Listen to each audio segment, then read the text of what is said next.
Okay, so welcome, good evening, and today we are going to discuss a very important topic, and this is the Mumbai Pain School Pain Journal Club, and today we are in the 32nd uh, episode, and let me make it full screen. So today we have got very good topic and extremely good presenters and also an esteemed senior faculty as well. So very happy to share with you all today's topic. The topic for today is sacroiliac joint MIPSI. So MIPSI, as you know, is a short form for minimally invasive pain and spine interventions, as described in the nomenclature by the Indian Society for Study of Pain. And this is a very unique nomenclature which is being propagated across the country now. And I hope soon everybody will adopt this. Today we have Dr. Sanjog Mekewar and Dr. Anshul Sharma who will speak, and I'll just introduce the speakers and the faculty in a while. Before we go ahead, uh, just the customary introduction. So pain medicine in India is extremely diverse, like the country itself. It has diverse issues, variable standards, different learning requirements, and as a result, different offerings for learning. And money and time are two big factors which prevent anesthesiologists or other physicians from learning this discipline. So to overcome these issues, Panisha Spine Wellness and Pain Relief Center had made this initiative and come up with Mumbai Pain School through the help of social media channels like Facebook, through videos, through Instagram, and through YouTube as well. It's a great opportunity for me to present to you all this content, and most of this content is streamed free of charge, and we have some paid programs as well. We also have recently started our Twitter page, so please just follow us on Twitter for those of you who are on Twitter. So the key concept here is online learning, on-demand videos, just like Netflix. We will be having both free and paid content as mentioned. And when COVID permits, we will have the hands-on workshops as well. We're very fortunate to have expert faculty from all over the world. And it's said that the best teachers, they teach from the heart and not from the book. A journal club is nothing, it's just a club. The only difference being that the topic of discussion is a paper, a journal paper, and we critically evaluate the recent academic literature based on a defined subject. Attendee participation is the most important thing, so please feel free to ask questions. Raise your hands, I can unmute you, put the question in the chat box for a good discussion, and we welcome all sorts of discussion. This is the site for the first documented journal club by Sir James Paget in Bartholomew's Hospital, London. And across the Atlantic, 1875, cost of the journal was the factor which motivated Sir William Osler to start his own journal club. This is Tinsley Harrison's, and we all know about him, but what we don't know is he also used to hold 2 journal clubs a month. The key here is discipline. So I will request all the speakers to stick to their timelines. And we will also like to keep the discussion and finish within time.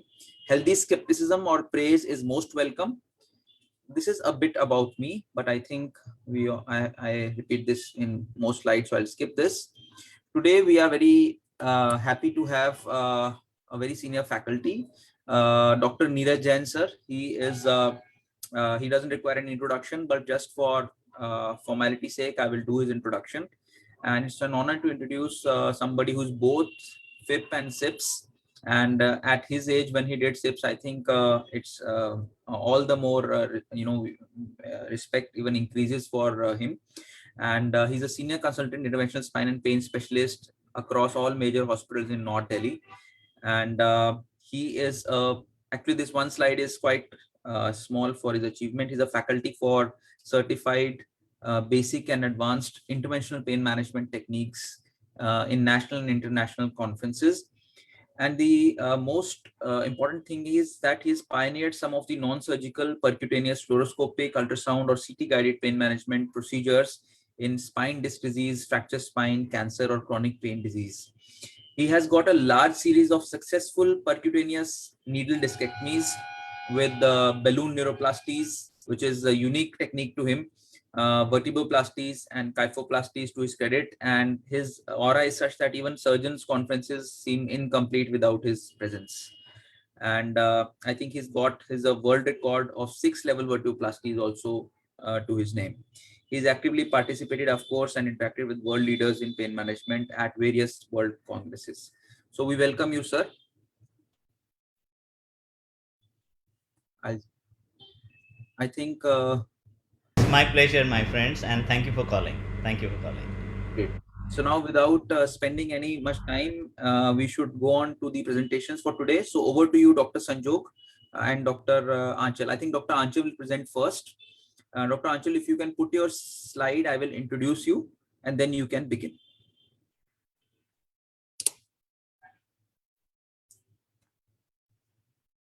Yes, we can see your screen. So let me introduce Dr. Anchal Sharma. She's MD Anesthesiology from PGIMER Chandigarh, and she's got her fellowship in pain medicine from Chicago, US.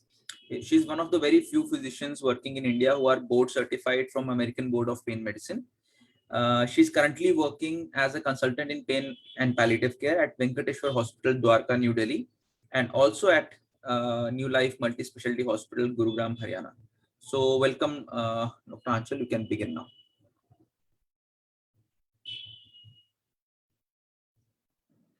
Thank you for the introduction. So the topic for today from my side is it's a prospective randomized double-blinded parallel trial study with the title of Comparative Analysis of Fluoroscopic Guided and Ultrasound Guided SI Joint Injection in Patient with Clinical Sacroiliitis. It was done by Sham Shrey and al. And this paper is published in Indian Journal of Pain in year of 2020. And it was done by Department of Anesthesiology at SGPGI, Lucknow.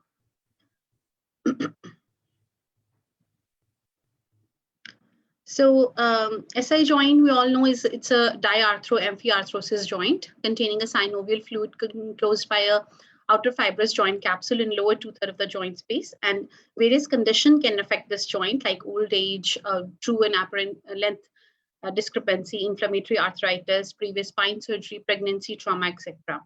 And when it comes to the treatment, it's mainly conservative strategies such as exercises or medications. And in non-responders, they do intra-articular injections of SIJ with LA and steroid, provides short to medium-term therapeutic benefit. So the injection is done either anatomic landmark, which is successful in only 12 to 22% patients. There's another technique, fluoroscopic guidance, which improves the accuracy to 60% in first attempt. But it also is limited by the requirement of proper infrastructure, radiation exposure, and additional cost. Another imaging modality is ultrasound, which is, of course, cost effective. It's easily available, avoids radiation exposure, and it gives a real-time visualization of the needle tip and the surrounding structures. So studies which have done in the past, they concluded the equivocal analgesic and functional outcome of SIJ injection using either ultrasound or fluoroscopic as an imaging modality while doing the injection. So to address this gap of technical skill and difficulty, and analyze the learning curve of a novice using two different image guided techniques, that is ultrasound and fluoroscopy. They conducted a randomized parallel group trial, but their primary objective was to evaluate pain score at the end of 1 month after SIJ intervention. So the primary objective was just to see the patient in the sacroiliitis group, what was the decrease in the pain score, irrespective of the imaging modality used. But the secondary objective was to compare the pain score at 24-hour, 1 week, and 3 months, level of disability and psychological aspects affecting quality of life at 1 month and 3 months post-intervention. And the third one was to assess the learning curve of a novice in terms of time taken, number of attempts, ease of performance between the two imaging modalities. So after obtaining the written and informed consent, patients were randomized into two groups, Group A, who received injection through fluoroscopic guidance, and Group B, in which ultrasound was used. Inclusion criteria was patient diagnosed as sacroiliitis with characteristic history and at least 3 positive physical examination maneuvers, which is first one is Faber and Ginslin's, Yeoman and Gillette chair test. So 3 of them was found to be positive during their physical exam, ASA grade 1 and 2. And patient should have moderate to severe pain, that is defined as NRS more than 3, which was refractory to oral inflammatory, anti-inflammatory therapy and exercises for at least 3 months. So they excluded if the age was less than 18 or more than 60 years old, BMI more than 35, if patient had severe anxiety or depression, it was allergic to local anesthetic or steroids, pregnancy, and multiple other comorbidities. So after excluding the patient according to the criteria and the patient who refused to participate, they finally randomized 38 patients, which was allocated to group of fluoroscopy or ultrasound, and there were 19 patients each. None of them lost to follow-up, and none of them was excluded in analysis. So 19 patients in each group were finally analyzed. So intervention was after securing an IV line, standard monitors like ECG, pulse ox, BP were applied. The patient was in prone with the below the LS spine to neutralize the lordosis. The skin over SI joint was cleaned and draped, and with either modality, final medication was given as 1.5 ml of 2% lignocaine with triamcinolone of 40 milligram. So, and just to mention, the bilateral sacroiliitis was excluded. So it is only the unilateral sacroiliitis. So first coming to the ultrasound group, so a Sonosite M-Turbo US machine, they mentioned they used the linear transducer probe, the frequency of 6 to 13 megahertz. The probe was placed transversely over the distal sacrum in the midline to identify the sacral conua and hiatus. So you can see clearly in the picture, 2 sacral conua and the hiatus with the sacrococcygeal ligament above, and this is the base of the sacrum. So then the probe was moved laterally and cephalid to visualize the lowermost part of the SI joint, which is available as hypoechoic shadow. So they say that they use a linear probe, but this looks like the convex probe was used. But as you can see in the picture, the sacrum, the bony shadow, and the ilium, and then you can visualize a needle coming through. So the hypoechoic shadow between the 2 bones is the SI joint where you put the needle and inject your medication. So marker placement, so once they figure out this joint, a marker was placed over this hypoechoic shadow, and then later it was confirmed by fluoroscopy. And if this marker was not found over the SI joint, then scanning was repeated, and this attempt was counted as 1 attempt.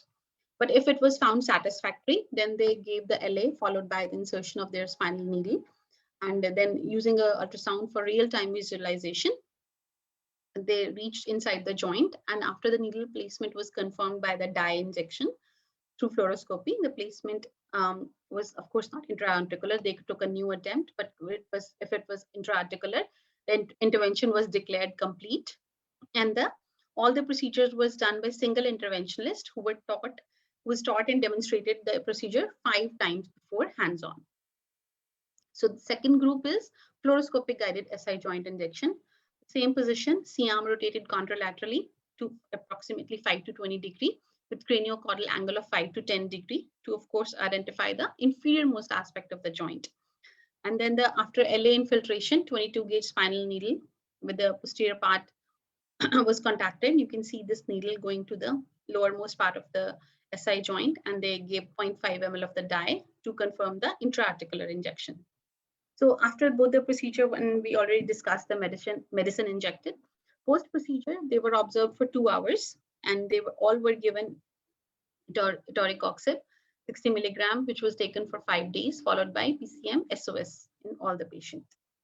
So data which was collected in all these patients was NRS, the Depression Anxiety Stress Scale, and Oswestry Disability Index. And it was measured before intervention, 24 hours after, 1 week, 1 month, and 3 months after the intervention. Coming to the NRS, we know it's a patient self-reporting scale of the pain, with 0 being no pain and 10 being the worst pain. And the DAS score is a questionnaire designed to measure the severity of 3 related negative emotional states, which is depression, anxiety, and stress. And the third one is Oswestry Disability Index, It is a level of disability which is quantified due to the low back pain. And self-completed questionnaire, which contains 10 topics, and the scores are from 0 to 100, 0 being no disability, 100 being the maximum disability possible.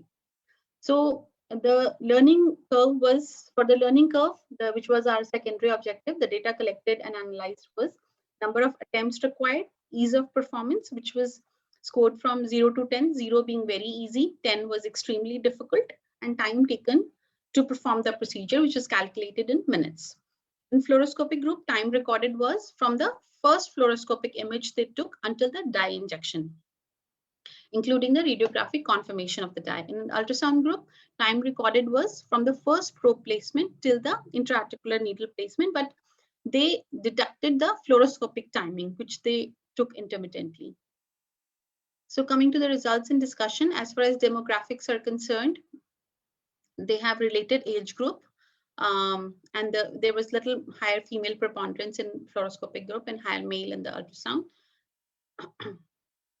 And then coming to our NRS and DAS and ODI in the two groups. So as you can see in the baseline was same when you see the NRS, it's 7.39 versus 7.22 in ultrasound.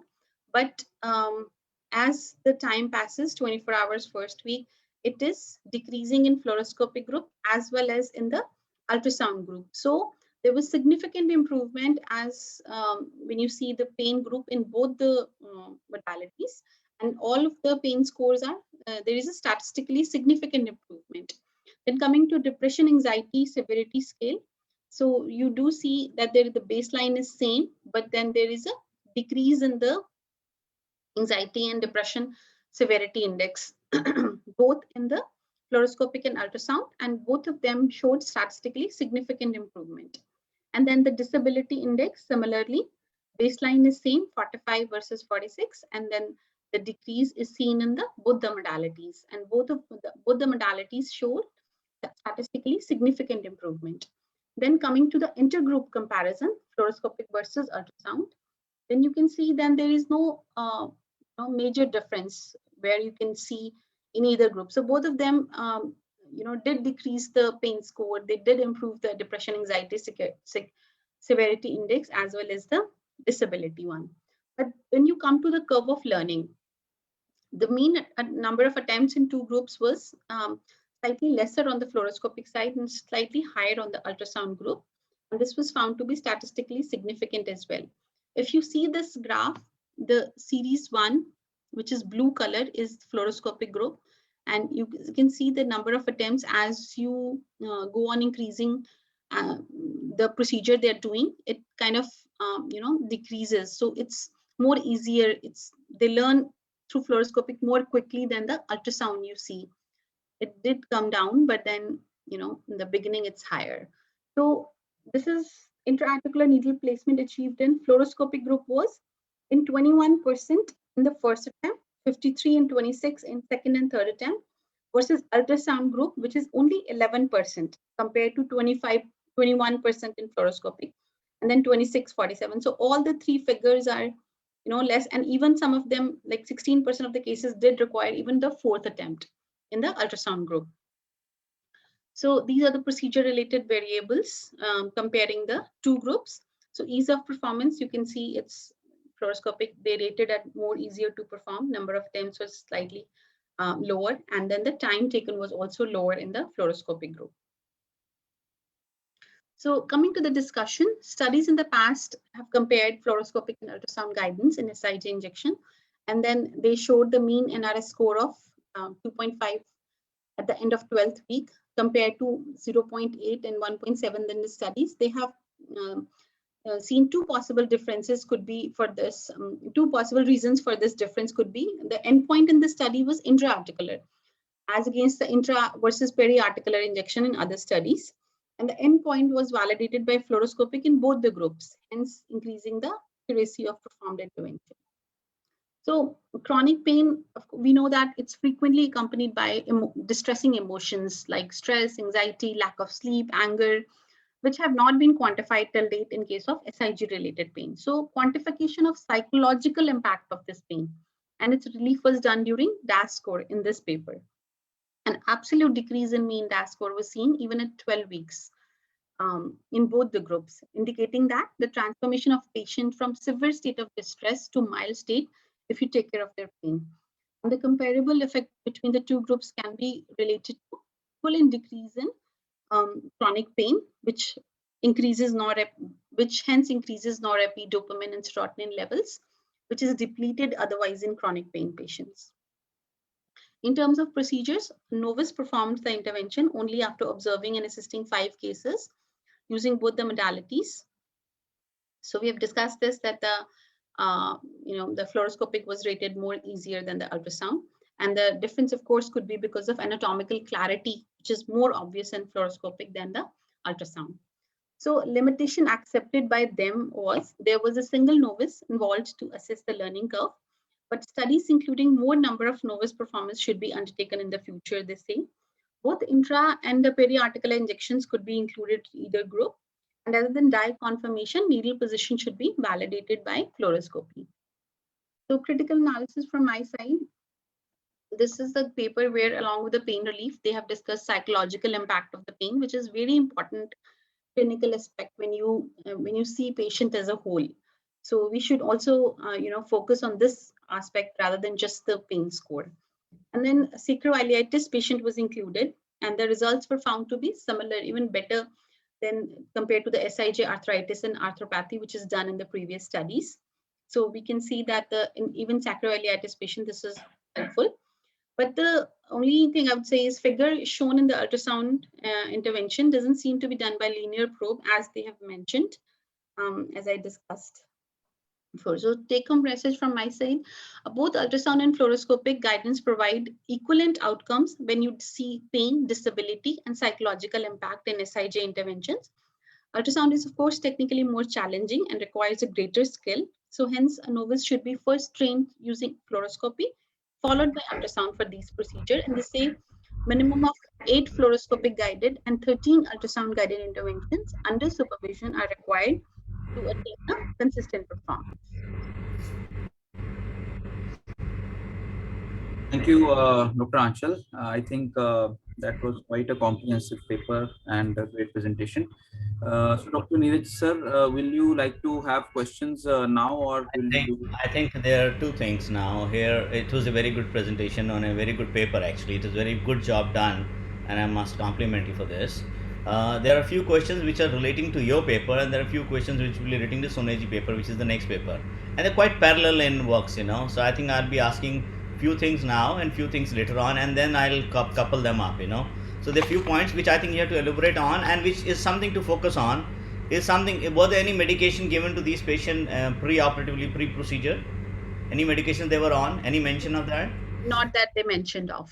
Only the post-procedure, which I discussed. Only post-procedure. So I think probably that was something to know, because we want to take some patients who are on a high 3 out of 10 score, before you started the procedure. There's a moderate to severe one.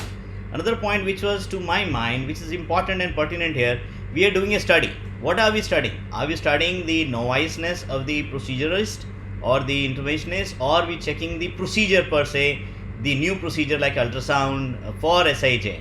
So there are two variables now, two uncertainties here in this paper, which I think it is kind of, caught my intention is that you are taking somebody novice and some new procedure.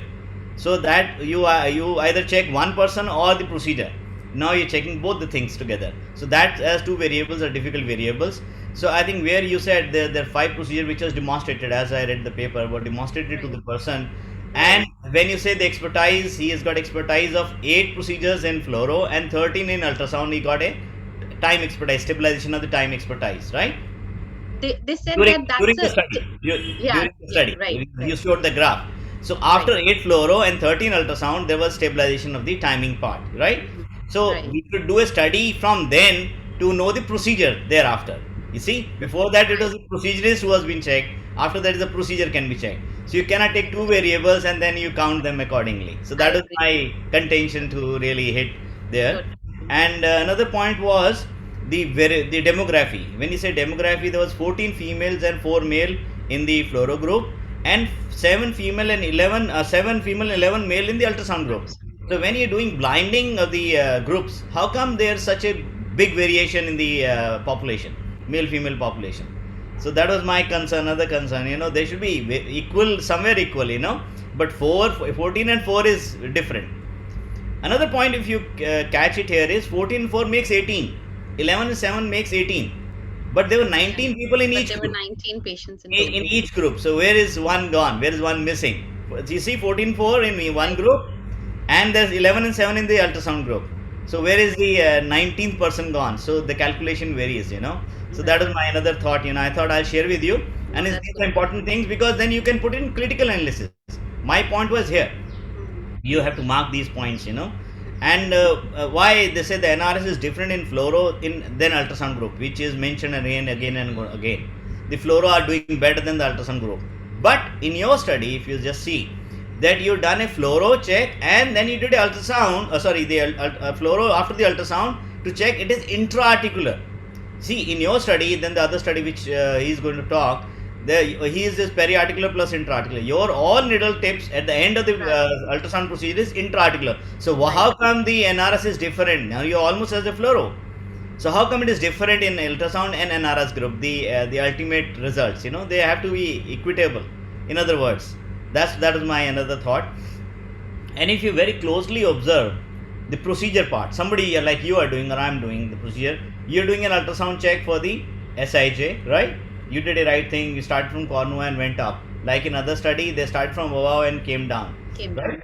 Then you did a fluoro check for the needle position, right? And then you went inside flow ultrasound guided. You took the needle to the SIJ, and then you did a dye check with the fluoro, and then again you finished with the procedure with ultrasound. So you have 2 fluoros and 3 ultrasound timings, and you have deducted 2 fluoro timings from the procedure.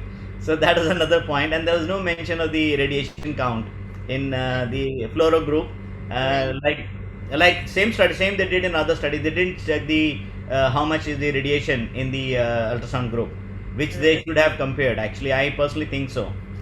Another point to bring up here, which is pertinent, is when you're doing ultrasound procedure, we always say your eye, your needle, and the monitor should be in one line. That's what normally we speak of, right? But here is when you're doing a procedure, then again you're bringing a C-arm in. You have to either move your trolley, ultrasound trolley, and then put it back again. So there are few machine clashes here. But for a study reason, good. But for day-to-day things, we really have to calculate how far we can do it. Yes, I always welcome if I'm doing ultrasound guided, put in a dye and check with the fluoro. Will be much happy. Although it is said openly that intra-articular or extra-articular, the results are almost same in few studies which has already been there.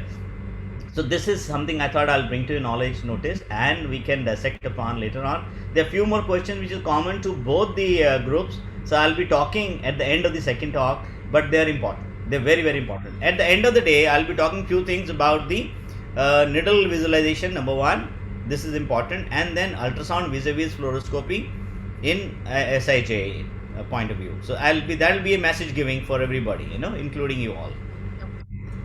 So we can go to the next talk, and then again we come to the point. Great. So Dr. Sanjog, you can start your screen share. Let me introduce Dr. Sanjog. So Sanjog, can you put your slide?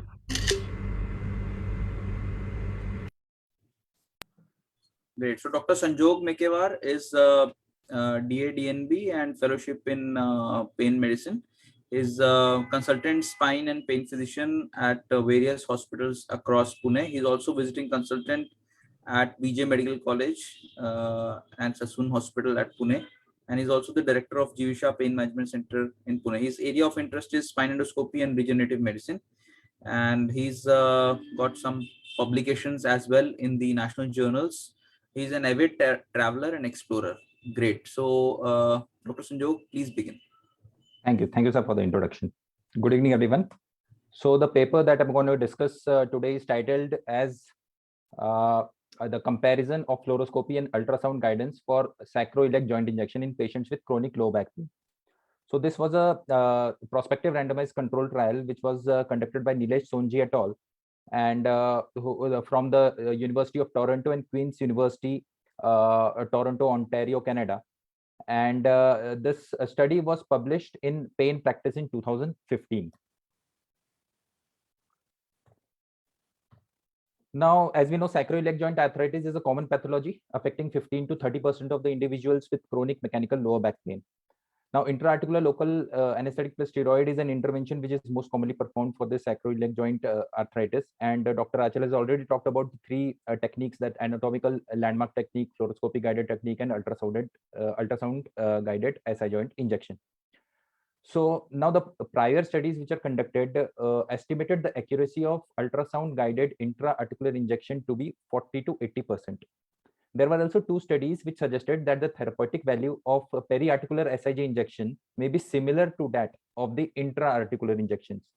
And there was only one study which evaluated the intermediate term, that is few weeks to few months analgesic impact after the injection. So to address these lacunae in the current knowledge about impact of different image guided techniques, authors conducted this prospective randomized control trial comparing the impact of ultrasound and fluoroscope guidance for SIJ injections. So this trial was registered with clinicaltrials.gov with this registration number, and 40 patients were prospectively enrolled for ultrasound guidance of fluoroscopic guided SIJ injections at 2 multidisciplinary pain clinics and teaching hospitals in Toronto. Now, separate research coordinators for patient allocation and post-procedure data collection, they were allocated. Now, in the inclusion criteria, the study included the patients who had characteristics of SIJ disease on history, at least 3 positive physical examination maneuvers, Faber's Posh, Rehab, or Fortin's finger test, moderate to severe pain, that is NRS pain score more than 3 out of 10, which was refractory to oral anti-inflammatory and or opioid analgesic therapy. Now, in the exclusion criteria, they excluded the patients whose age was less than 18 or more than 85 years, BMI above 35 kilogram per meter square, pain suggestive of bilateral sacroiliac joint involvement, a diagnosis of severe anxiety or depression, allergy to local anesthetics or steroids, pregnancy, and multiple comorbidities. Now, in the intervention, the patients were given prone position, 22 gauge 8 centimeter long twin case spinal needle was used for the procedure. The injected included 40 milligrams of methylprednisolone acetate diluted in 3 ml of bupivacaine 0.25% with epinephrine of 1:2 lakh. Total 4 ml injected was prepared. Injections were performed by staff pain physicians experienced in using both the image guided modalities of that is ultrasound and fluoroscope for SIJ injection. Now, needle tip location was confirmed by injecting the radio-opioid contrast 0.5 ml followed by fluoroscopy imaging in both the procedures. Now, the goal of the injection was intra-articular. However, peri-articular spread of contrast was accepted if intra-articular injection was not achieved. Now, in USG guided sacroiliac joint injection, a Sonosite M Turbo ultrasound machine with a curvilinear transducer 522 MHz was used. A spinal needle was advanced from medial to lateral direction using an in-plane technique or an out-plane technique as deemed appropriate by the physician performing the procedure. Now, the pic that the authors have provided in the article, they can show this is medial side, this is lateral side. On the lateral side, we have the ilium. On medial side, we have the sacrum. This is the lateral crest. This is the S2 sacral foramina, and this is the joint that we are targeting with this needle coming from medial to lateral side. So just to elaborate it more, how to perform this, I've just included one video, small video. And this is the longitudinal view. We can see now we have gone to the cross-sectional view. This is the PSIS, and this is the medial crest. We will go from up to down direction. And as this iliac crest, it disappears. This is the place. This is the sacrum, and this is the place. This is the SI joint. We can see this S2 foramina here, and we have to come from this side and target this SI joint. Now, in fluoroscopic guided sacroiliac joint injection, again, Dr. Achal has already talked about this procedure. The same procedure was, the same technique was used. Now, in the outcome measurements, the primary outcome measured by the authors was the difference in the numerical rating score for pain at 1 month between the ultrasound and the fluoroscope groups. In the secondary outcomes, the numerical rating score, pain scores at 24 hours, 72 hours, 1 week, and 3 months after the study intervention were noted down. Then the limitation of physical functioning as measured by the Oswestry Disability Index at 1 month after the intervention was determined. Procedure-related variables like the time, radiation exposure, patient discomfort, and incidence of intra-articular versus peri-articular needle placement. These all things were determined. Then daily opioid consumption at 1 month and overall patient satisfaction at 3 months after the intervention were also assessed. So these were all the secondary outcomes of the study. In the statistical analysis, the primary hypothesis of the study was that ultrasound guidance for SI injection would be similar to the fluoroscope guidance in reducing mean NRS pain scores at 1 month after intervention. Now, the significance level was 0.05 for assessing difference between the two image-guided techniques with NRS pain score as a primary outcome. With a two-sided significance alpha level of 5% and power of 80%, 19 patients were needed in both groups to allow the detection of this difference. Now, allowing for a trial attrition rate of around 10%, authors aim to enroll 20 patients in each group. So that is total of 40 patients. Now, continuous data with normal distribution was summarized in means and standard deviations, and data with non-normal normal distributions was summarized in medians and interquartile ranges. Categorical data was summarized as numbers and percentages. Variables with normal distribution were analyzed using t-test, and those with non-normal distribution were analyzed with Wilcoxon-Rank-Sum tests. In the this is the cohort diagram, and we can see in the initial 44 patients were enrolled for this study, but 4 patients did not meet the inclusion criteria. That is, they were having bilateral SI joint pain. Now 20 patients were distributed in each of the 2 arms, and we can see at 1 month of follow-up in the ultrasound arm, 1 patient did not come for the follow-up. Similarly, in the fluoroscopy group, at 1 month of follow-up, 1 patient did not come for the follow-up, as well as one of the patients did not complete a 3 months follow-up. However, whatever visits were incomplete of those patients, that was excluded from the final analysis. Now, this is the demographic of the patients who were involved in the study. So the age, we can see they were comparable between the patients, BMI, males and females, they were also comparable in this study. The only thing that is problematic, that I found problematic, was that the morphine consumption in milligrams. So in the ultrasound group, the mean morphine dose consumption was 2.25, while in the fluoroscopy group it was 30. However, the daily morphine consumption that they measured, that is less than 30 milligrams and more than 30 milligrams. So that was comparable between the 2 groups, but the actual mean morphine dose consumption was very much different in the 2 groups. But the p-value that they have said is not significant. Next was the comparison of the patient-related outcomes between the 2 groups. So the NRS pain score was measured at 24 hours, 72 hours, 1 week, 1 month, and 3 months post-procedure.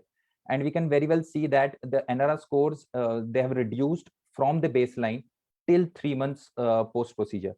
And it at 1 month of post-procedure time, so the p-value was 0.03, which was statistically significant. Similarly, in the fluoroscopy group also, the p-value was less than 0.01. So when compared to the baseline, the NR scores were reduced.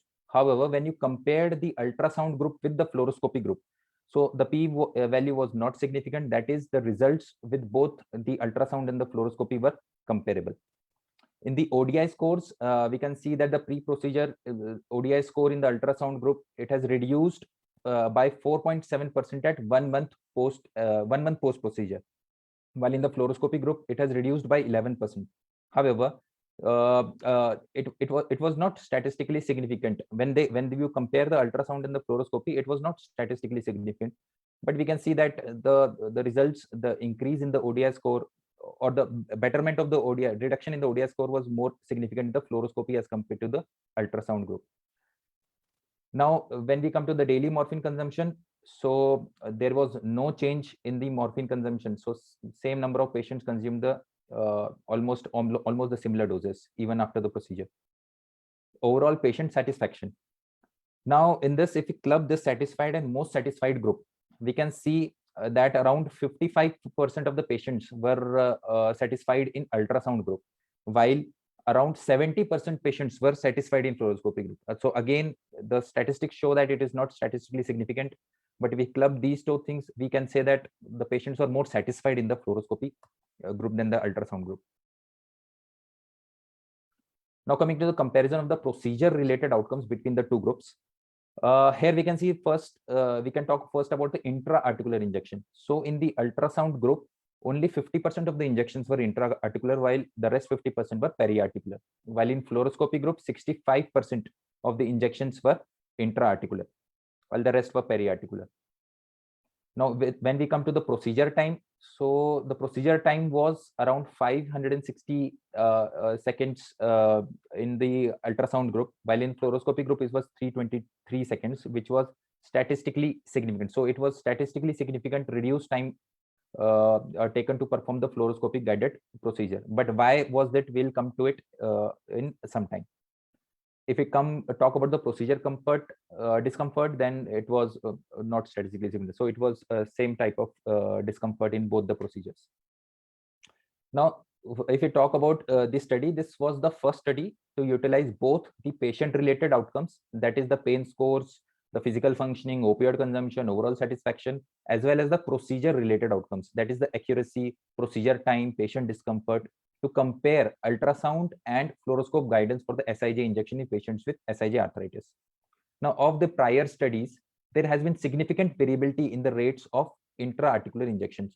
So 3 prior studies have reported a higher intra-articular injection rates than our trials, and they reported the intra-articular placement of injection to be around 76%, 80%, 100%, 87%. So all these studies all reported a higher intra-articular needle placement. Now, this was explained by the fact that these studies included patients of younger age group, and we know that osteoarthritis changes can make it more difficult to access the intra-articular portion of the joint compared to the inflammatory pathologies. Now, this study has also suggested that peri-articular injection may have similar outcomes as the intra-articular injection, similar to the study conducted by Hartung et al. The lack of the MCID in ODI scores in the studies partially explained by the severity and chronicity of the disease in enrolled patients as against a study conducted by G et al.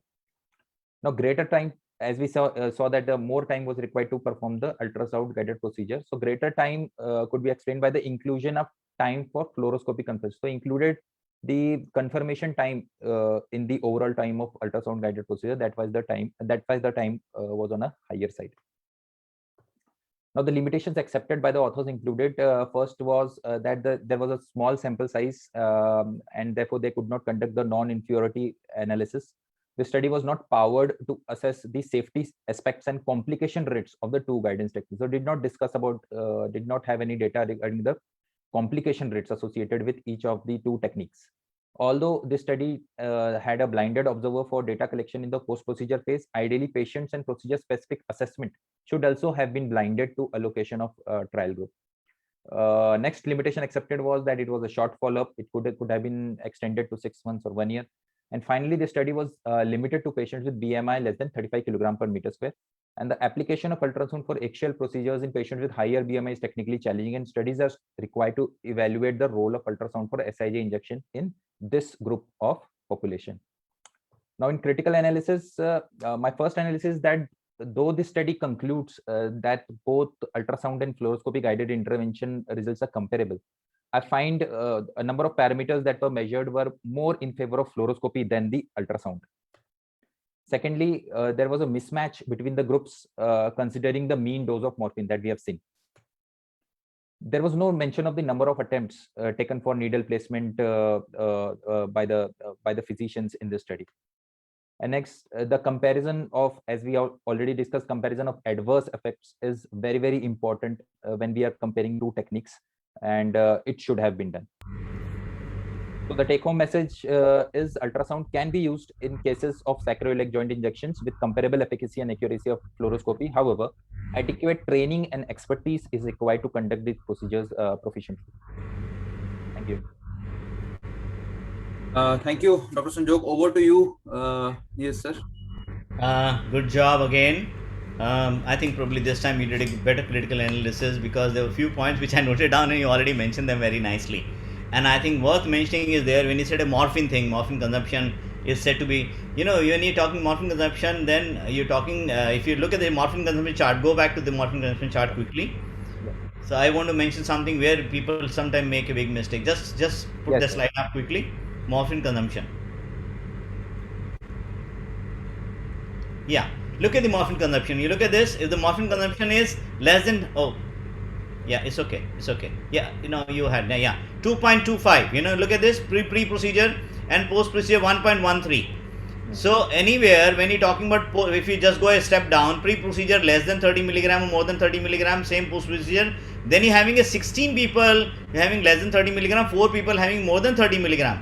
Where is that stuff? You have a range of 0 to 22.5. How come there's no one is taking more than 30 milligram? You are fudging the data 16:4. So that's something where it was a blunder. Next chart is okay. Next chart is acceptable. The first chart which I thought is worth mentioning. Another thing is, it has been talked, the patient discomfort, you said is discomfort. Somebody is observing patient discomfort. Is it objective or subjective? That has to be mentioned. Is the patient reporting or the observer reporting patient's discomfort? So it is very different when patient oneself reports or somebody else reports. So that has to be mentioned. Subjective, objective, reporting was there. Another very important between you two, Anchal, you and as well as Sanjog.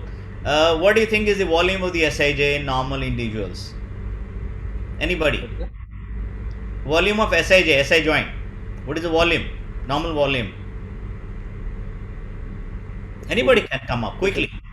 2 to 3 ml. No, it's 1 to 2.5 ml. 2.5 is the upper limit, and that too, depending on normal individuals. When you're having disease joints, then it's a different story altogether. But here in the two studies where we are bound to inject 2.5 ml to have a comparative evaluation, because all patients have to be given 2.5 ml. When the joint volume is about 1.5 ml, how can one inject 2.5 ml? That was a very big catch point. And if you look at the Sonage study, the Canadian study, they injected 1 plus 3, 4 ml. 4 ml. 4 ml plus 0.5 ml dye. Don't forget the dye. 0.5 ml dye is already in there. So it's 4.5 ml. How can you inject in the SIJ 4.5? So what they by intent they did is they went inside, inject what they could give inside, what it could take. The rule of the game is when doing SIJ injections, small joint injections, facet joint injections, rule of the game is give what it could take. So you always prepare smaller volumes, what it can really take. If you give higher volumes, you are bound to rupture the joint and it's going to spill all over. And you have seen epidural spills in the facet, and then you've seen rupturing the joints which happen. But this sometimes they welcome, because periarticular spill is welcome in many patients, because many times they said it is more of the periarticular ligaments and other structures which is causing pain than the intraarticular. So it's welcome. Some people don't give intraarticular at all because it kind of damages the cartilage. So they tend to avoid intraarticular, they give periarticular. Sometimes it happens in few patients. Like in facet also, sometimes people don't like to give intraarticular, they want to give periarticular, pericapsular. So this is an important thing. I thought when they're doing a study about 4.5 ml injection in all patients, I had a little catch there. How come they could manage so much volume in the SIJ? Second is morphine consumption, satisfaction levels. Yes, satisfaction, they have written in the conclusion. The satisfaction is same, it's not different. But you look at the scores, the satisfaction level is different. Miss, if you look at the scores, I have a chart. Yes, you put a chart, satisfaction chart. There's another one. There's another chart which is there, satisfaction level. One above, I think, satisfaction level. Yeah, here. Look at the lower one. Satisfaction level is different. You look at this, most satisfied is 15 versus 20, and the satisfied is 55 versus 35, and not satisfied 25 versus 45. So this cannot be taken as same. This is still different. So just for the sake of saying that USC is good enough, it does not mean that you starting it as satisfactory. So there is a difference. But yes, I strongly feel, and I want to make a comment here, that with the advent of time, more and more people are using ultrasound. The ultrasound machines are getting better. The procedurists are getting better day by day, more expertise, and they can really manage the SIJ as good as doing a fluoro one. Yes, you can combine, like a combined fluoro ultrasound, CFU method is already there. For few transition cases, you can combine fluoro and ultrasound, all procedures which can be combined together, like stellate or cervical procedures or other procedures, and then you can always transition to the ultrasound. If there is a problem in the ultrasound, you can always pull your machine in, CR machine in, and then do a check and proceed with that. There's nothing like fixed rule. But yes, transition is welcome. I think it's a good thing. It's a good transition, by the way, because machines are getting better. That's the whole point. And there is no mention of post-procedure medication in your paper, Yes. right? Like she mentioned about post-procedure medication, there's no mention of that. So that I think probably had to be mentioned. Now there are few points which are common, which I thought you both can talk it out. One is the 38 number of patients and low number of patients. The study can go with a higher number of patients for a better calculation point of view, but it's okay. They could take the minimum patient where they can make the calculation. That's a 38 number. That's how they came up with this. Another point is how many shots were given. Like we're talking now, very important. SIJ, when you do a diagnostic block, you have 2 shots in diagnostic also, and we are talking the first shot or the second shot, because satisfaction level, the success rate is different between first shot and second shot. So which shot is it? Is it first shot or second shot you are trying to do this study on? So it's going to matter. It's really going to matter. So that's the important thing. And another is this volume we discussed about the linear. Yes, you used the curvilinear probe, and Anchal paper used the linear probe. Now, can you justify your stand why Anchal you use linear and why you use curvilinear quickly? So that's what we were discussing earlier too. I think their patients could be, they excluded patients with BMI more than 35. Yeah, So that happened in your case also. You also excluded more than 35. Right, but they could have like thinner patients because they were younger patients. They could see it with the linear probe better. But usually we use convex probe when it comes to the spine procedures most of the times. It's more to do with the population, the Canadian population versus Indian population. We get little thinner patients, and in your kind of population with SIJ pain, with the sacroiliitis, so you could start linear. Another point which is in your favor is because you started from sacral cornua, you started from below up. Going below up, you have a lesser of tissue in there, and you can meet your SIJ much superficial than what he is trying to do, because his SIJ intervention is going to be a little deeper, to start. Because when you're starting from above, below, the SIJ is much deeper. Another point which is mentioned is that your SIJ is at level of S2 foramina, somewhere around S2 foramina. Yes. And it should not be right at the lowermost end of the SIJ, it should be a centimeter above, ideally speaking. Yes. There is a reason for that. If you got the lowermost part of the foramina, lowermost part of the SIJ, you tend to go across sometime and you can go into the pelvis. There are vessels, there are viscera, there are bladder, and so we always say empty the bladder before the procedure. So it's advised that way. Yes, there are studies when you say you cannot make it at S2 foramina level, means lower SIJ level, you can go in upper SIJ level like S1 foramina. And that happens mostly because in your Soneji study, the population age was 18 to 85, remember. And your Anchal, the population age was, demography was 18 to 60. Right. So in his population, there's going to be more osteophytosis, more of the damaged joints. So sometimes it gets difficult to get into these old joints. Typically when there's a rough and osteophytous joint, so you can go a step above, S1 foramina, and can go inside and manage it. In any case, you have to manage needle placement intra-articular. Try to look at the arthrogram. Satisfy yourself with the arthrogram. Only needle placement is not enough, and then you just finish with the procedure. So that's going to be important. Okay, another point is there's no mention about, in both studies, how much were in plane and how much out of plane. Do you think it's important or not? Quickly. Right. I think they showed the picture for in plane. Yeah, both of you showed in plane. But so ultimately they are confirming it with the fluoroscope. So the placement of the needles. So what technique they are using, I don't think so. It should matter. It should matter because your attempt at the lower SIJ, you can do both ways. You can do the in-plane, which is a little longer length, going more angulated from medial to lateral, and you can go out of plane, which is a little more vertical at the lower SIJ. Remember, so it matters. So with the expertise, when you do more cases, you would like to go the outer plane right at the M plane. We draw an M line at the M mode, and you can go at the middle of it, and you can do outer plane. You can be just in the joint, and you can manage it very well and very effectively. So you don't always have to be in plane. Second is going in plane with the linear probe. I think it's going to be a little difficult because your angle has to be coming from the medial to lateral. So curvilinear probe is better that way. And when you're doing a outer plane, you can use any. You can do linear or curvilinear. So that's why it's important, because there will be definitely going to be a study. I'm telling you beforehand now. You will be presenting another paper down the line next year, that in plane or outer plane SIJ block, which is better of the two. So, and with which probe, which probe. So I am bringing this point up for your next paper, We'll only present, sir. Yeah, yeah, they will come and present. Yeah. Right. Another is yes, there is no mention of the color. Doing a color study. Arterial. Always do a Doppler. Always any ultrasound procedure anywhere in the body, you don't put a needle before you've done a Doppler. So there's no mention. They should put in a word at least they did Doppler study, because now I'm trying to bring up a important point. There was a very good paper which mentioned about the ultrasound. They said 34 out of 55 ultrasound studies they found vessels. 34 out of 55, of which the 7 were intra-articular, 4 were both intra and periarticular, and 23 were periarticular. This is a very big study which has come lately, 2019-20. This is a very nice study. So with so much vessels going around the lower SIJ, it's good to put a Doppler and avoid that vessel which we are going to go through. Sometimes you say they have done even the facial arthrogram, they put in a dye, they found in good number of times, like they said 3 out of 55 times, you could see the vessel flow.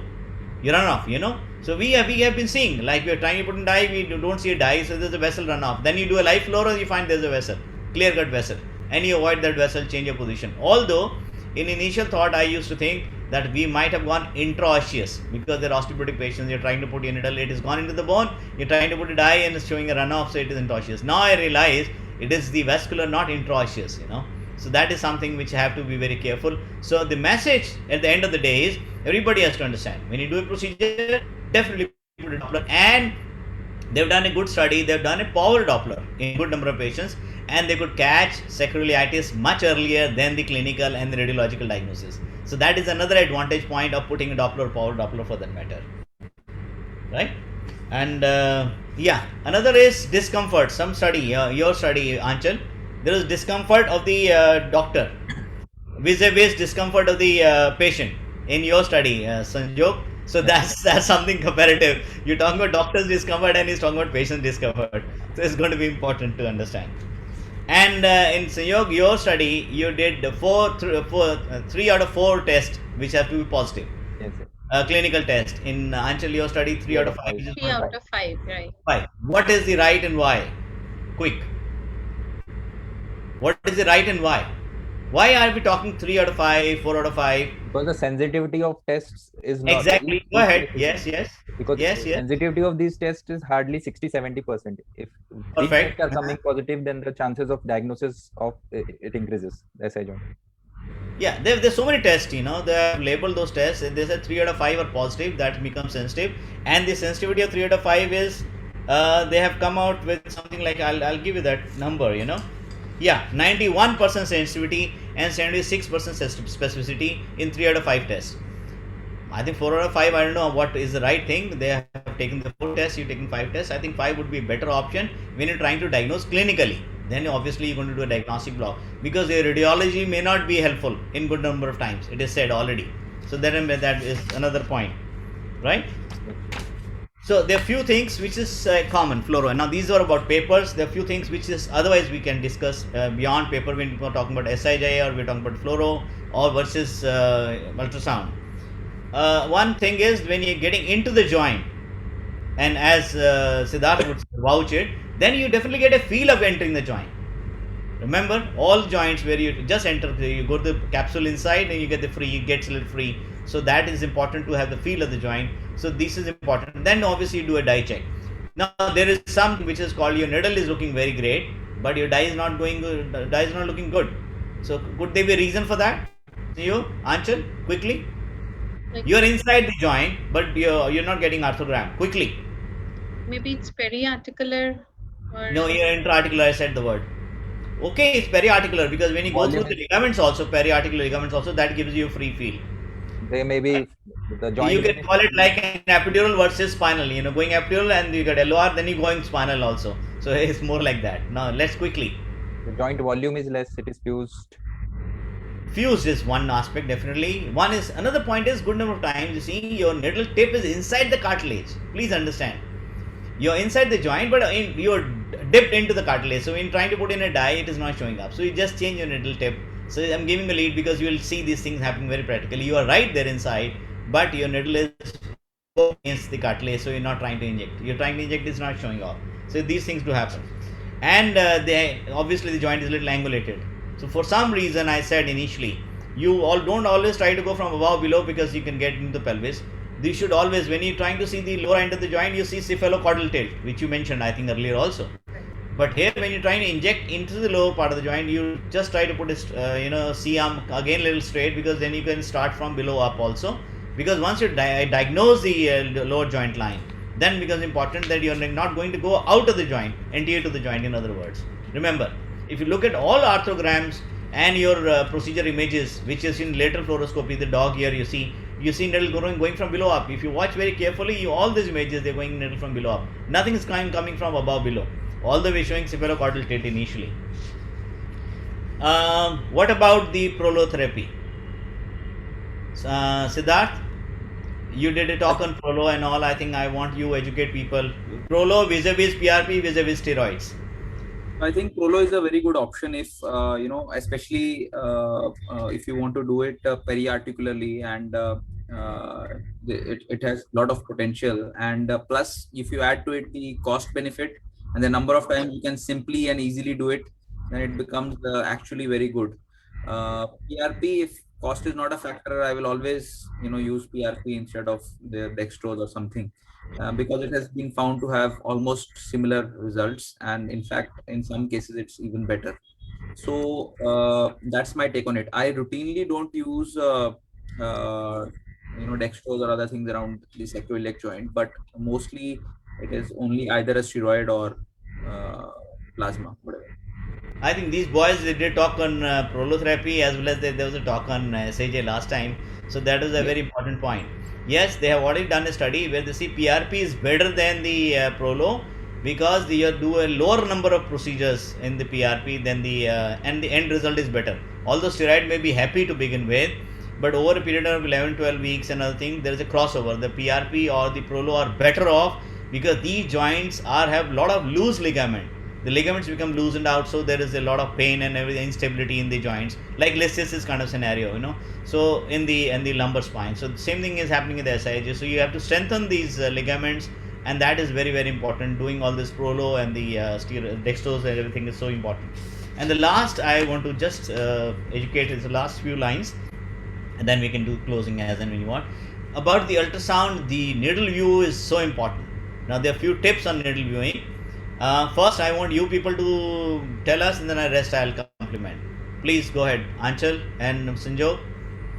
What are few important tips of the needle visualization in the ultrasound procedures? Quickly. I think first you mentioned already the ergonomics. If you are, your eye alignment, your bed and everything, it should be in line. And second thing is what I have, figured out over the years is you watch your hand, because when if you're right-handed, then you kind of tend to, your hands kind of tend to bend on the other side. So that kind of needle goes out of plane. And then right amount of gel, of course. The needle has to be at the center of the footprint of the probe. And secondly, the angle at which you are entering. So that is also important. If you are linear probe, then the angle should be 45-50 degrees. So at that angle, the needle is visualized very nicely. If you go on not 45, not linear 45. You have to be as parallel as possible to the foot of the probe. 45 is not great. 45 is good for curvy linear probe, not for linear probe. So as parallel as possible. Otherwise, do a heel-toe maneuver. If you're not finding a needle well, do a heel-toe maneuver. Or another points, come on quickly. There are about 8-10 points. Quickly, what you can remember. Rest I'll compliment quickly. Echogenic needles. Echogenic needles. Now there are very good smart machines now, which is got a very good needle visualization technologies, which is already there. So they give you a better needle visualization. Then there can be compounding, with all those things. Plus, there are few new smart machines. It's like smartphones. They have a neck, they keep telling you the needle tip is you've found the target. It's like a navigation. It's like a navigation thing. Yeah. It's like a navigation. They found that you're given the target. Now you're trying to put a needle. It tells you that the needle is going away or going towards the target. It's like navigation. So it really keeps telling you you're going off the track, So it tries to bring you back. So from red to yellow to green. So if it's green, you are on right track. If it's yellow, you are off track, and red, you are totally off track, and you have to reset everything. So these are things because you're not seeing the needle yet, but your machine is seeing it. So this is our very smart thing which is going up, which is coming up. With the advent of newer machines coming, the things will change. I won't be surprised if you see 3D or 4D machines coming in due course of time, or color coding coming in due course of time, of the tissue color coding. I won't be surprised at all. I talked this long back to Australian ultrasoundologist, very famous ultrasoundologist, that it is bound to come. Then is the quick is per procedure body parts. Then you have a preset. We all know about the preset, about as per the tissue, your depth, your gain, your focus. It has to be so. It has to be right. Your probe, your frequency. You cannot mismatch. Any one mismatch can lead you a failure of the procedure. So these are very preset, and with experience you come to know. But yes, in the meantime, you can always have it from your books or from your seniors, and you have a guide like Dr. Siddharth who is telling and teaching everything. You can always in touch with other people, like including me. If you have any queries, we can always be always there to help guide. Make a group like Dr. Siddharth is already doing. Make a group and you put your queries there. There's so many pain groups going on these days. I'm very happy with the activity of the pain groups and the teaching, inter-teaching going on, intergroup teaching going on, and intra-group teaching going on. And the trajectory and probe in plane and out of plane, not to miss on that. That is important thing. Power Doppler, as mentioned you already, right? Transducer, gain, depth, color, yes, screen, and record your work. I am doing that mistake. So many cases, so many good cases we're doing, we're not recording. And look at the Westerners, they do a case, every case is recorded, and they pull up 5 good cases and the paper is on. I might have done 50 of such cases, but just because I didn't record it, so it is gone to trash. The point is record your cases as far as possible. It's important. I think I missed on the initial cases, but now I'm recording my cases. So that's why you are low on paper and presentations. Prepare all your injections beforehand. When your probe is in your hand, you don't do anything thereafter, you just do the injection part. It trolley should be at hand distance, and then you do all your procedure needles, because your one hand is on the probe. You're only one-handed man now thereafter, and you have to do all your procedures, should be arm's length. And one fallacy in this study, which I want to mark both of you, when you said your time is counted when you put your first probe on the patient after cleaning and draping. In all our education till now in ultrasound guided procedures, we do a pre-scans. So where is that pre-scan thing gone? Here you are not pre-scanning the patient. You're doing scanning during the procedure.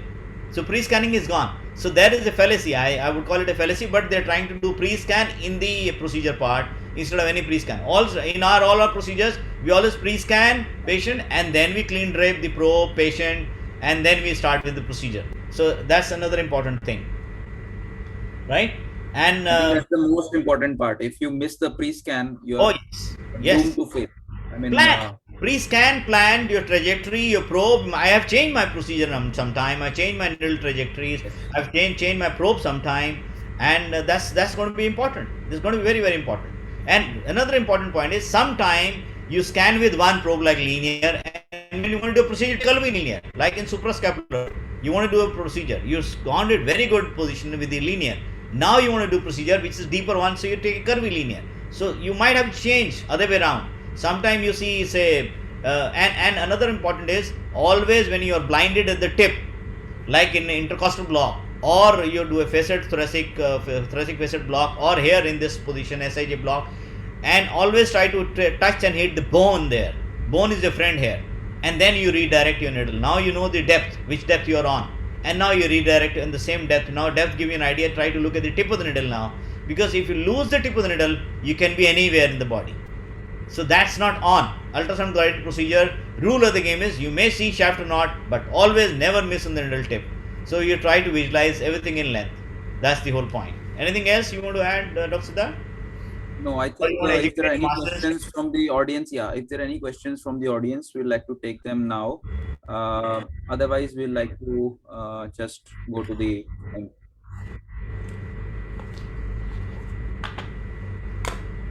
please post your questions, and or if you like to unmute yourself, just let me know. I will unmute you. And I hope many of you are doing these procedures in your routine practice. And my advice to all people around and people to new students, always try to take a probe in your hand. Even if you're doing the fluoro guided procedure, you start seeing the ultrasound guided anatomy, and you get using adapt over a period of time. All the stellate ganglion block, other blocks which you think, or cervical facet block, have an ultrasound machine on during the procedure, and preferably sterilized probe. So then your life becomes easy because you're getting more adapted over a period of time. That's the whole thing. So keep that in mind, so that you can transition easy. It's a transition CFU. That's what is combined fluoro ultrasound unit, and VU transitioning from fluoro to ultrasound, or other way around for that matter. Great. So I think Dr. Sanjog, Dr. Aanchal, do you have any questions? I just want to ask. I'll ask one question, sir. In the post-pregnancy, the patients, many patients develop this SIJ because of the hypermobility on those. So in those cases, the dextrose and prolotherapy will be better than SIJ injections, or what do you prefer? See, the point here is that in the pregnancy, post-pregnancy, this is more of a lax ligament, which is said. And in multiple pregnancy, it happens more often. It's always said when you have a multi-para patients, there's a laxity of ligament which is causing the pain. So you try to do a prolo part at the ligaments. Again, if you're doing during pregnancy, because this is known, the SIJ dysfunction is known during pregnancy. If you have to, ideally you have to avoid, but if you have to, then you cannot put patient prone. You put a semi-prone, or you put a lateral position, and your procedure you can do in lateral also in USG guided. Obviously, the floor is out of question here. So USG guided, you can do that if need be. But yes, if there is a typical sacroiliitis, I'm not talking SIJ dysfunction now. Sacroiliitis, obviously you have to go intraarticular and do your needful intraarticular in that case. And then you might have to give a steroid. If you have to, you have to. That's what it is. Yes, there are 10% patients, 70% patients will have low back pain. About 10% will have a post-delivery pain also. And SIJ is known to be related to pregnancy and other thing, because it's all to do with the pelvis and around. And that's where if they don't get stabilized well, then you can go and do the procedure. This time you can use a fluoro post delivery, if need be. But yes, ultrasound is a very good modality. I would be much happy if you can just do the ultrasound, because they already said intra-articular versus peri-articular doesn't make much difference. And here in the post delivery, you want to give more of peri-articular also. So there's no harm giving. But you can combine intra-articular versus peri-articular if need be. You can combine. Like people are doing PRP. So what they're doing is they're very smartly going inside then outside, giving it all around. It's a very smart job, very, very smart thinking. And do it, combine the two. That can be done. Thank you. Great. So I think thank you all for participating in the discussion. Thank you, Dr. Sanjog and Dr. Aanchal, for the excellent presentations. Before we end, we'll take one question from the audience. Dr. Madhvi is asking, is there any role of Botox in sacroiliac joint? You're talking about the joint intra-articular, you're talking about the peri-articular. Again, the point is Botox is more to do with the muscles. So we are not having a problem like a piriformis spasm or other spasm like or anterior scalene syndrome where you have all this or greater obstructive nerve entrapment syndrome. There's nothing more of entrapment thing. Yes, we have a posterior cluneal, we have a medial cluneal nerve entrapment neuropathies, but they are not the muscular entrapment. They are more of the ligamentous or heart tissue entrapments, which has to be dealt differently. Like not in my opinion. So there's a different ball. You can always do the phenolization. You can always do the other things, and you can always do the LA plus steroid block. Yes, Botox doesn't have much. Yes, some people have tried Botox because there are nerve endings inside the joint, like in the knee. Sometimes people have tried Botox. They have tried Botox in the SIJ also, but not much of success is there with this. And you don't try the Botox normally in these patients. Yes, there are few enthusiasts where you fail again and again. There's no harm trying. Again, remember, Botox is not for permanent. It is there for 6 months only. It is not a permanent solution to a problem. There is one advice which I want to give to all these type of questions. People, if you are really thinking about your patient going this way, which is these all treatments are experimental. Ideally, you should not do this unless it's a part of a trial and you are actually trialing and recording. And it's quite risky for your practice also. Just imagine patient getting ready, and even if you do no harm, but still if you fail to get the relief, why to do something where you have more you have better treatment options already available. So for sacroiliac joint, you have a lot of options which are available. I think try those rather than I think probably thereafter, once we're talking about SIJ injections, we're talking LA plus steroid. Don't forget there's a very nice good treatment RF which is there in waiting in line. Yes. So with the conventional RF, you have the cool RF that is already there in line. So you don't have to miss on those very important things. We are talking just one factor, intra-articular injection. We talked about other thing whereby you don't have to do a second injection. Why you have to do repeated Botox? You just jolly well better do an RF which works for 2-3 years, which works much longer time and much better effect, so and much more scientific also. So that will be a better option than just doing the Botox, ideally speaking. Great. So thank you all. Thank you, Dr. Sanjog. Thank you, Dr. Anchal. And special thanks to Neeraj Ansar, who spent his valuable time and always ready to teach all of us. So Always thank a you so pleasure, and I'm very happy you guys developed such a good academic platform. I'm so impressed, and thank you, Siddharth. You're doing a good job. Good, good. I compliment you and So- congratulate you. Thank you so much, sir. So now let's move on to the next steps. The secret of getting things done is to act. To join our mailing list, we have the WhatsApp group link already I have posted in the chat or email, and get ready for a for a new webinar which is going to come up, that is on ultrasound guided spine procedures, and it will be on June 25th and 26th. So 6 to 8 p.m. So just get ready for this. We'll post more content very soon. So thank you all and have a very good night. Thank you all. Okay. Good night, my friends. Pleasure. Good night. Pleasure. Nice hearing. Good talks. Thank you.